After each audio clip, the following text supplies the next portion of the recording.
this side of the pond, we've had the breaking news that unemployment rose in the 3 months to June. It's now at 4.2%.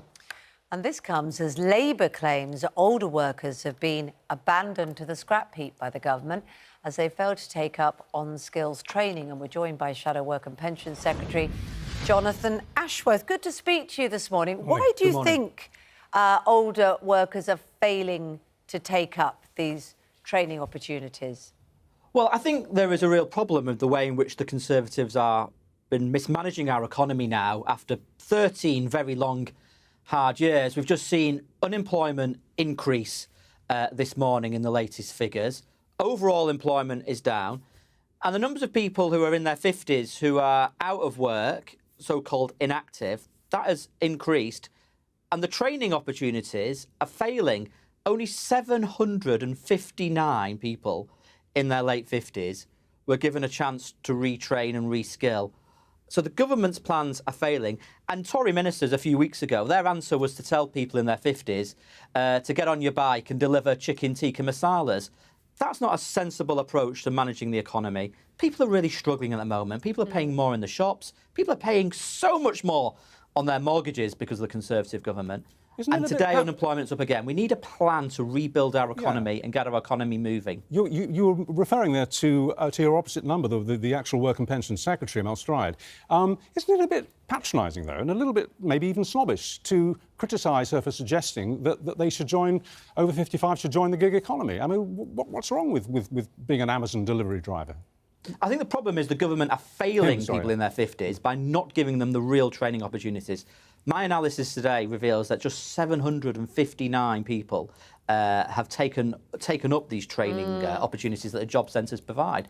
I mean, that is abysmal when you think that 250,000 people in their 50s have left the labour market since the pandemic, and many of them want to return to work if they were given the right opportunity. Now, of course, delivering takeaways with Deliveroo or Just Eat or whoever is a good opportunity for some people. But for that to be the answer, for the government ministers to say, oh, get on your bike if you're in your 50s, come and take up one of these jobs, and that's his only suggestion, I think that is just smacks of complacency when we need real measures to rebuild our economy and get our economy moving again. I'm sorry for misgendering him just there, slip of the tongue. And also, so what would Labour's approach be?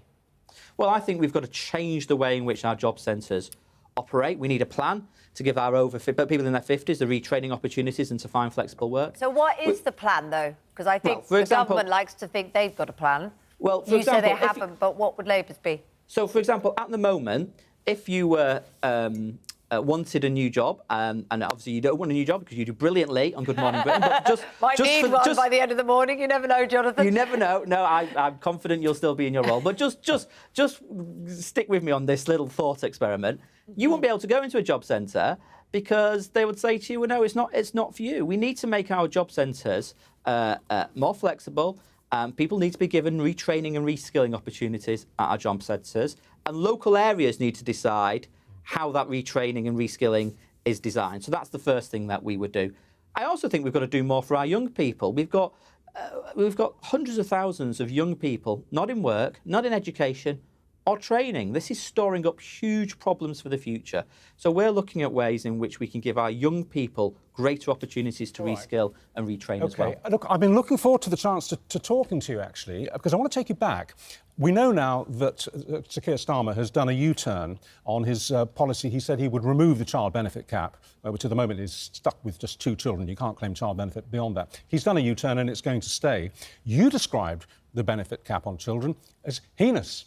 What do you think about his decision? Oh, yeah, I mean, my views on this are well documented. But I've also been just as critical of governments who make uncosted spending commitments. We've seen what happened when this Conservative government made all those irresponsible spending commitments uncosted, and that impacted on people's mortgages very directly. So we can't make unfunded spending commitments.